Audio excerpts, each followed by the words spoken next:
नमस्कार दोस्तों, आपका अपना चैनल हिंदी जंक्शन पर स्वागत है। मैं प्रवेश कुमार सिन्हा आज फिर एक नए वीडियो के साथ आप लोगों के समक्ष उपस्थित हुआ हूं। तो अगर आप मेरे चैनल पर नए हैं तो चैनल को सब्सक्राइब कर दें, दोस्तों में शेयर करना ना भूलें। दोस्तों, आज का जो टॉपिक है वो निबंध से संबंधित है।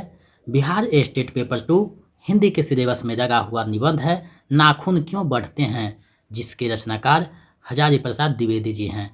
तो हम लोग आज जो है रचना तथा रचनाकार से संबंधित महत्वपूर्ण बिंदुओं को देखेंगे, उससे संबंधित जो प्रश्न है उसको भी देखेंगे। दोस्तों, नाखून क्यों बढ़ते हैं निबंध हजारी प्रसाद द्विवेदी का बहुत ही प्रसिद्ध निबंध है जो संस्कृति को लेकर लिखा गया है और ये निबंध यूजीसी नेट के सिलेबस में भी लगा हुआ है। तो जाहिर सी बात है कि इस निबंध का जो है महत्ता और बढ़ जाती है। हिंदी साहित्य में ललित निबंध का जो प्रयोग है हजारी प्रसाद द्विवेदी ने ज़्यादा किया है, इन्हें माना जाता है प्रयोक्ता। तो इस वीडियो को हम लोग अच्छे से देखेंगे और इसके बारे में जानेंगे। तो चलिए चलते हैं आज के निबंध की ओर। दोस्तों, आप देख पा रहे हैं नाखून क्यों बढ़ते हैं निबंध पढ़ना है, जिसके रचनाकार हजारी प्रसाद द्विवेदी जी हैं। तो हम लोग जो है हजारी प्रसाद द्विवेदी जी के बारे में जानते हैं। आचार्य हजारी प्रसाद द्विवेदी का जन्म श्रवण शुक्ल एकादशी संवत 1964 तदनुसार 19 अगस्त 1907 ईस्वी को उत्तर प्रदेश के बलिया जिले के आरत दुबे का छपरा ओझवरिया नामक ग्राम में हुआ था। इनके पिता का नाम श्री अनमोल द्विवेदी और माता का नाम श्रीमती ज्योतिषमती था। इनका परिवार ज्योतिष विद्या के लिए प्रसिद्ध था। इनके पिता पंडित अनमोल द्विवेदी संस्कृत के प्रकांड पंडित थे। द्विवेदी जी के बचपन का नाम वैद्यनाथ मिश्र था। तो यहाँ हम लोग देख पा रहे हैं कि इनके जो है जन्म कहाँ हुआ, कब हुआ, इनके माता कौन थे, पिता कौन थे, इनके बचपन का नाम क्या था। अब हम लोग और थोड़ा सा इनके बारे में जानेंगे। द्विवेदी जी की प्रारंभिक शिक्षा गांव के स्कूल में ही हुई। उन्होंने 1920 में बसरिकापुर के मेडिकल स्कूल से प्रथम श्रेणी में मेडिकल की परीक्षा उत्तीर्ण की। इसके बाद उन्होंने गांव के एक निकट ही पराशर ब्रह्मचर्य आश्रम में संस्कृत, यहाँ छूट गया है, संस्कृत का अध्ययन आरंभ किया। सन 1923 में वे विद्या अध्ययन के लिए काशी आए। वहाँ रणवीर संस्कृत पाठशाला कामाख्या से प्रवेशिका परीक्षा प्रथम श्रेणी में प्रथम स्थान के साथ उत्तीर्ण की। 1927 में काशी हिंदू विश्वविद्यालय से हाई स्कूल की परीक्षा उत्तीर्ण की। इसी वर्ष भगवती देवी से उनका विवाह संपन्न हो गया। 1929 में उन्होंने इंटरमीडिएट और संस्कृत साहित्य में शास्त्री की परीक्षा उत्तीर्ण की। 1930 में ज्योतिष विषय में आचार्य की उपाधि प्राप्त की। शास्त्री तथा आचार्य दोनों ही परीक्षाओं में उन्हें प्रथम श्रेणी प्राप्त हुई। तो यहाँ तक हम लोगों ने देखा कि उनकी जो है शिक्षा कैसे हुई, कब हुई, कहाँ हुई और उनके जो है जीवन साथी कौन बने। अब हम लोग और आगे बढ़ते हैं। द्विवेदी जी का व्यक्तित्व बड़ा ही प्रभावशाली और उनका स्वभाव बड़ा ही सरल और उदार था। 8 नवंबर 1930 से द्विवेदी जी ने शांति निकेतन में हिंदी का अध्यापन प्रारंभ किया। वहाँ गुरुदेव रविन्द्रनाथ ठाकुर तथा आचार्य क्षितिज मोहन सेन के प्रभाव से साहित्य का गहन अध्ययन किया तथा अपना स्वतंत्र लेखन भी व्यवस्थित रूप से आरंभ किया। 20 वर्षों तक शांति निकेतन में अध्यापन के उपरांत द्विवेदी जी ने जुलाई 1950 में हिंदू विश्वविद्यालय हिंदी विभाग में प्रोफेसर और अध्यक्ष के रूप में कार्यभार ग्रहण किया। 1957 में राष्ट्रपति द्वारा पद्म भूषण की उपाधि से सम्मानित किया गया। तो देख रहे हैं इनकी जो है ख्याति कितनी है, ख्याति रब्ध, ये प्रतिभारब्ध जो हैं कवि हैं हमारे सामने। प्रतिद्वंदियों के विरोध के चलते मई 1960 में द्विवेदी जी काशी हिंदू विश्वविद्यालय से निष्कासित कर दिए गए।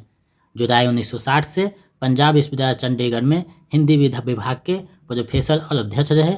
अक्टूबर 1967 में पुनः काशी हिंदू विश्वविद्यालय में हिंदी विभाग अध्यक्ष होकर लौटे। मार्च 1968 में विश्वविद्यालय के रेक्टर पद पर उनकी नियुक्ति हुई और 25 फरवरी 1970 को इस पद से मुक्त हुए। कुछ समय के लिए हिंदी का ऐतिहासिक व्याकरण योजना के निदेशक भी बने। कालांतर में उत्तर प्रदेश हिंदी ग्रंथ अकादमी के अध्यक्ष तथा 1972 से आजीवन उत्तर प्रदेश हिंदी संस्थान लखनऊ के उपाध्यक्ष पद पर रहे। 1973 में आरोप पर्व निबंध के लिए उन्हें साहित्य अकादमी से सम्मानित किया गया। देख रहे हैं इसमें कि कैसे कैसे इनका जो है पद पे रहे, कैसे इसको निष्कासित किया गया, पुनः कैसे आते हैं, कैसे इनको जो है साहित्य अकादमी पुरस्कार मिलता है। यहाँ से प्रश्न पूछे जा सकते हैं कि हजारी प्रसाद द्विवेदी को किस पुस्तक के लिए साहित्य अकादमी पुरस्कार दिया गया, तो इसका सही आंसर आरोप पर्व होगा। 4 फरवरी 1979 को जो है पक्षघात के शिकार हुए और 19 मई 1979 को ब्रेन ट्यूमर से दिल्ली में उनका निधन हो गया। तो हम लोगों ने उनके बारे में जाना। अब उनके जो प्रमुख निबंध हैं, उन संग्रह है, उनके बारे में हम लोग देखते हैं। तो सबसे पहले इनका निबंध संग्रह अशोक के फूल है 1950 में, कल्पलता है 1951 में। और कल्पलता में है जो नाखून क्यों बढ़ते हैं, नाखून क्यों बढ़ते हैं कल्पलता में ही समाहित किया गया है। प्रश्न पूछा जा सकता है कि नाखून क्यों बढ़ते हैं निबंध किस निबंध संग्रह में है, तो कल्पलता में है। उसके बाद मध्यकालीन धर्म सभा है, साधना है। उसके बाद विचार और वितर्क है। उसके बाद विचार प्रवाह है, कुटज है, आरोप पर्व है, जिसके लिए उन्हें साहित्य अकादमी पुरस्कार 1972 में दिया गया था। उनके प्रमुख निबंध देखते हैं कौन कौन से प्रमुख निबंध हैं। तो राज मिर्च पाउडर, कल्पतरु, गतिशील चिंतन, साहित्य सहचर, नाखून क्यों बढ़ते हैं, अशोक के फूल, देवदारू, बसंत आ गया, वर्षा घनपति से घनश्याम तक, मेरी जन्मभूमि, घर जोड़ने की माया। उपन्यास में है बाण भट्ट की आत्मकथा, चारु चंद्र रेखा, पुनर्नवा, अनाम दास का पोथा। ये चारों उपन्यास इनका जो है महत्वपूर्ण है, इसको जो है आप लोग ध्यान में रखिएगा। अब हम लोग आगे बढ़ते हैं। देखिए इनका निबंध जो है नाखून क्यों बढ़ते हैं, यहाँ आप लोगों के सामने हैं। तो अगर हम निबंध पढ़ेंगे तो बहुत समय लग जाएगा, तो हम लोग जो है निबंध को छोड़कर आगे बढ़ते हैं। उससे संबंधित जो प्रश्न है उसको देखते हैं।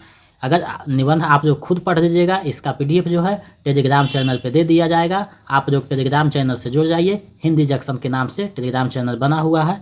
अगर उसका लिंक पाना चाहते हैं तो हमारे वीडियो के डिस्क्रिप्शन में दिया हुआ है, वहाँ से मेरे टेलीग्राम चैनल पे जुड़कर इसका PDF प्राप्त कर सकते हैं और अपनी तैयारी को मजबूती प्रदान कर सकते हैं। क्योंकि निबंध बहुत लंबा है, पढ़ने में थोड़ा सा समय ज़्यादा लग जाएगा, हम लोगों के पास समय कम है, तो हम लोग मक्खन से जो है दूध से मक्खन निकालने वाला काम करेंगे। तो उसी को हम लोग देखते हैं। तो देखिए निबंध से संबंधित जो महत्वपूर्ण पंक्तियां हैं उसको हम लोग एक बार देख लेते हैं।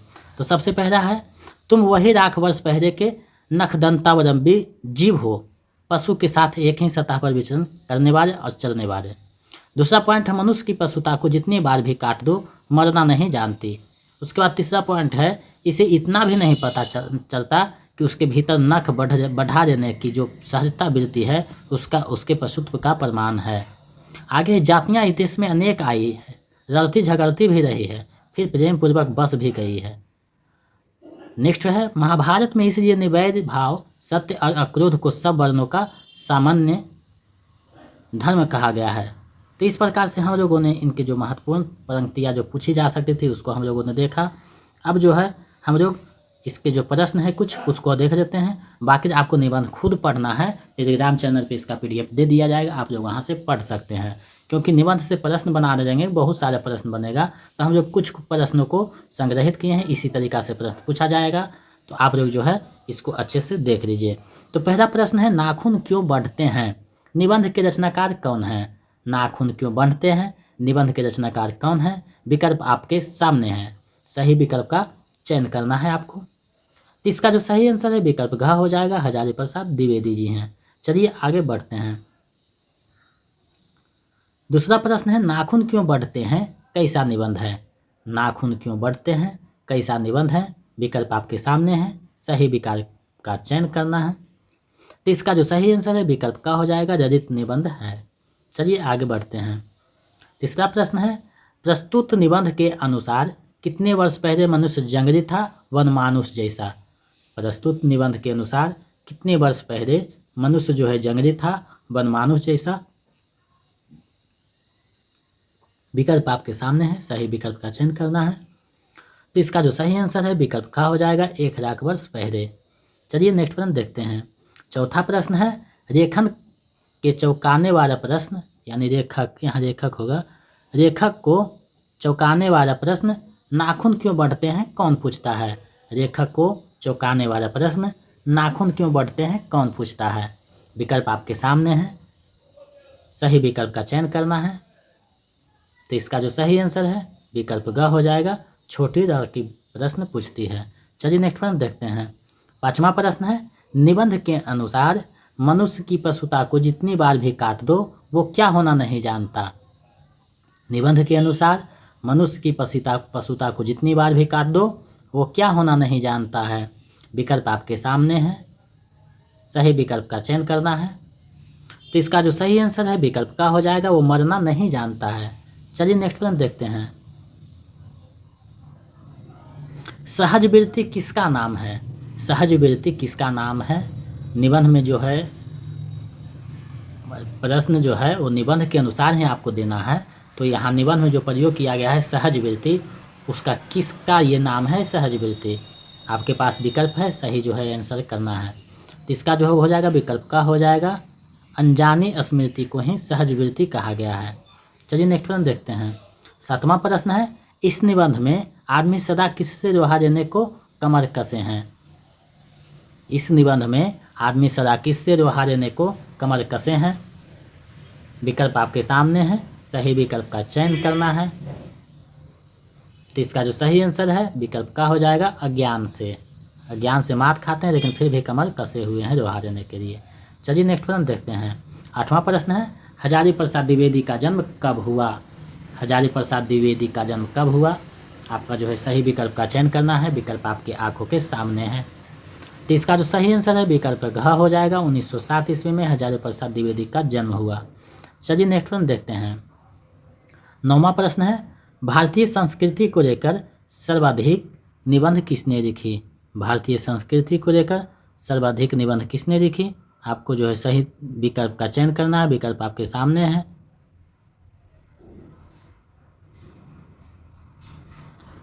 तो इसका जो सही आंसर है विकल्प खा हो जाएगा, हजारी प्रसाद द्विवेदी हैं जो संस्कृति को लेकर ज़्यादा निबंध लिखे हैं। चलिए इस वीडियो का अंतिम प्रश्न देखते हैं। 10वां प्रश्न है, इस निबंध के अनुसार एक बूढ़े के रूप में किसको इंगित करते हैं। इस निबंध के अनुसार एक बूढ़े के रूप में किसको इंगित करते हैं लेखक। सही विकल्प का चयन करना है। विकल्प आपके सामने है। तो इसका जो सही आंसर है विकल्प का हो जाएगा, महात्मा गांधी को इंगित करते हैं। तो आज का ये जो प्रश्न था निबंध से संबंधित महत्वपूर्ण बिंदु था, इसका हम लोगों ने देखा और अध्ययन किया। तो हमें लगता है ये आपके जो तैयारी है उसमें महत्वपूर्ण भूमिका निभाएगी। इसका PDF पाना चाहते हैं तो हमारे टेलीग्राम चैनल से जुड़ जाइए, वहाँ पे इसका PDF दे दिया जाएगा। आप लोग इसको अच्छे से पढ़ के रिवाइज कर लीजिएगा। तो जाहिर सी बात है कि सारे जो है दुविधा खत्म हो जाएगी और तैयारी मजबूत हो जाएगी। तो हमारे टेलीग्राम का जो है डिस्क्रिप्शन में लिंक दिया हुआ है, वहाँ से आप जुड़ सकते हैं। अगर आप चैनल पे नए हैं तो हमारे चैनल को सब्सक्राइब कर दें और दोस्तों में शेयर करना ना भूलें, क्योंकि आप जब हमें सब्सक्राइब करते हैं तो मेरा हौसला बढ़ता है। हम दुगने उत्साह के साथ आप लोगों के समक्ष उपस्थित होते हैं। और आगे जो सेट है वो 12-13 को हम लोग नियमित अभ्यास करेंगे, तो आप लोग को चिंता करने की आवश्यकता नहीं है। 11 तक जो है सारे सिलेबस जो है लगभग 2-3 जो बचा हुआ है दे दिया जाएगा, और बाकी जो बचा है खुद जो है आपको करना है। जो छूटा हुआ है जितना हो सकेगा हम करेंगे, बाकी खुद से भी देखना है, क्योंकि समय बहुत कम है। इतना जल्दी जो है सिलेबस पूरा करना बहुत मुश्किल था, लेकिन फिर भी हम कोशिश किए हैं। बाकी 1-2 टॉपिक जो छूट गया है उसको खुद देख लीजिएगा, और नहीं तो फिर उसको सेट प्रैक्टिस में हम लोग देखेंगे ही। तो चिंता करने की बात नहीं है, ऐसे ही बने रहें और आप लोग परीक्षा को जो है अच्छे से तैयारी करें, एंजॉय के साथ परीक्षा दें। बहुत बहुत धन्यवाद। ऐसे ही सहयोग बनाए रखें।